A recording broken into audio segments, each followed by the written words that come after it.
What? I used to have bells on this. So this is a tricorn hat, familiarly of course associated with the court jester in medieval English times. And I'm wearing this today because for my old business partner and fellow author Alan Lee and I, the fool, the jester, was not just that clown who made the king laugh all the time back in medieval times, but actually a very powerful metaphor for change, particularly for internal consultants in organizations. What we realized when we wrote the book called The Corporate Fool was that there needed to be in our modern institutions, our modern organizations, a representative of difference, a representative of a different way of thinking and being. Just as, for the king, the fool was a different way of thinking and being. The fool, the king, of course, was there as the leader of the court, leader of the kingdom, and had a particular set of rules and processes and systems to keep him in a particular way of behaving. The fool was free of all that. And so the fool represented from the king always a vision of something that he could not be himself, but maybe could, if he inquired after it long enough. So the fool was a representative of otherness. The fool, of course, was also the stimulator of different ways of thinking. And so in the Corporate Fool book, we talk about the internal consultant or the external consultant being also the conduit for different ways of thinking, for thinking things that are not possible for the people inside the organization before they meet that consultant.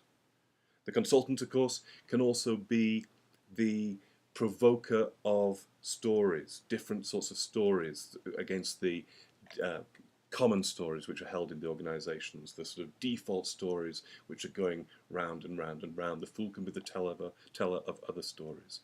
The fool, of course, just as he was for the king in medieval court, the fool can be the teller of the truth, or at least a version of the truth, because of course everybody in the organization, any organization, has their particular parts of the truth, and some of it never gets to the king or the leader at the top of the organization. And so the consultant sometimes has the job of telling the truth, or a truth, such that the king can hear and respond to that.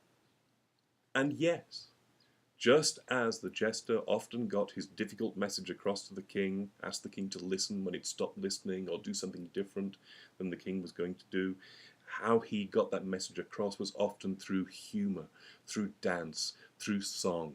And I'm not suggesting that as consultants we're going to turn up and dance and sing to our clients, but who said that being a consultant should be a solemn activity? Who said that managing change should be a serious thing? Oh, I know.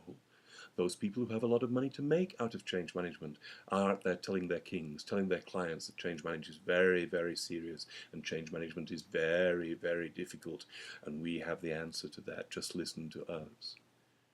No.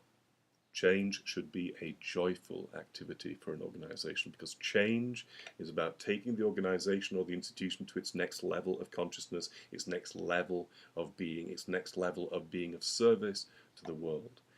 Change should be joyful because it is about expressing the organization or a part of it in a way that it hasn't been before. That's a creative act, that's a spirit-filled act, that should be a joyful act. So why not bring back the corporate fool?